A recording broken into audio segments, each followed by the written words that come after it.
The C project comes from supported experiments, which was basically framed by Jeff Petty in around 2006. This is nothing new for teachers, but this is something that we've developed across the whole of the college, which is very unusual. Normally, supported experiments in colleges just happen in pockets. Now, since 2015, the whole college group have really focused on ensuring that this happens across the curriculum. So from 2015, I think we started off with 12 groups, and now we have 17, which shows real growth. And this is all about getting teachers to talk about teaching and learning and inspiring them to experiment, to move forward with their own practice, obviously to benefit students. One of the things about the project that's come to fruition this year is that you're seeing teachers really engaged in some of the projects. So they're coming up with amazing things. So one teacher in the hair and beauty area has actually done far more work than that was necessary to sustain the project, because she's so inspired by the results and what she's doing. The project's run by the two learning coaches that we're very lucky to have in the college. They do all the work, and basically they work with the lead facilitators from each of the 17 projects. Our topic is called Hearing All Voices.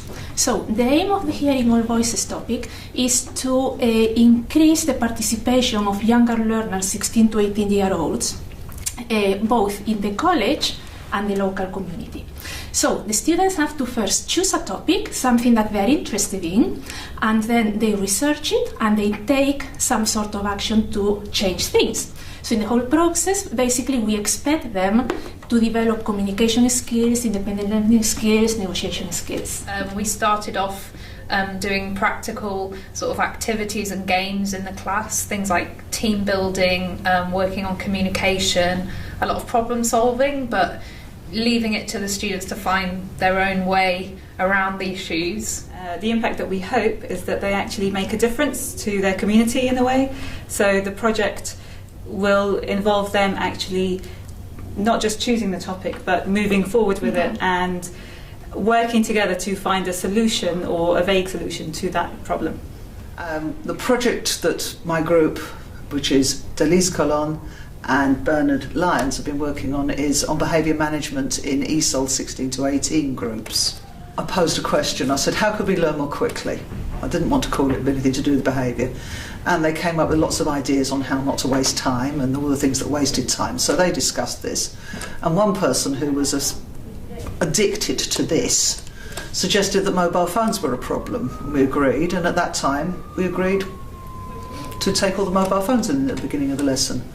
We've done that, so actually what we got that day, I've got on here which you can't see, is the whiteboard, which I took a photograph and I've kept. I can always refer back to this, so sometimes when people forget we can look back at this and also discuss how things are moving on. But this student suggested collecting in the phones. We collected the phones, and since then life has been relatively pleasant in the classroom. The phones, I took away the responsibility for the students having to have a phone, because they do feel that they have to answer the phone constantly. Once that responsibility became mine, they were a lot more relaxed about not having their phones. This has been translated and tried out by Bernard and Denis, and it's been pretty successful. Well, as part of the SEED project, I actually ordered some books for the teenage students, 16 to 18. They read The Boy in the Striped Pyjamas, and for entry 3 students, I actually got Charlotte's Web. For the adult students, they read The Lovely Bones, which is a recent book, and they're currently reading White Teeth. Now, we encourage them to read in their spare time I initially started with The Lovely Bones with the adults, told them to read 2 pages a day in the evening. They'll then come to class. I also told them, I gave them a notebook, and I asked them to write down words that they feel that are new, or sentences or phrases they don't understand. So we'll come together as a group and we'll discuss this. I generally don't talk during that time because we have some native English speakers in the class, so they teach themselves, and I do intervene where I think I need to expand on things. And they've enjoyed it. What has happened now is that, especially in my adult group, when they're waiting for the class, they're actually reading their own books now. So they sit outside and they've got this, there's crime novels or something like that, and they're just reading it. And I'm quite happy when I see them. They leave it on their desks. We do the lesson, and in the break time they're reading. So it's working. Part of our seed project is to have peer observations. So this is different from having a manager come and observe you. So with the peer observation, you go and see your fellow peer teacher, and they come to your class and also come and observe you. So recently, in around February, we all got together and we decided that we would have peer observations taking place in the month of April. So I observed Deepak and Deepak observed myself, because we both teach the same group. And then we just recently had a follow-up discussion to review how the peer observations went and what we learned through the observations.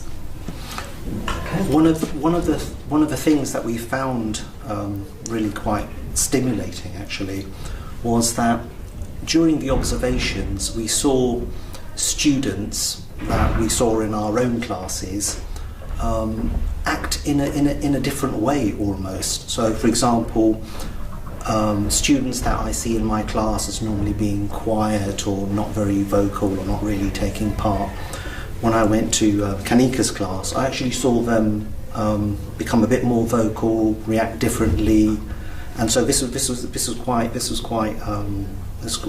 a big fact for me.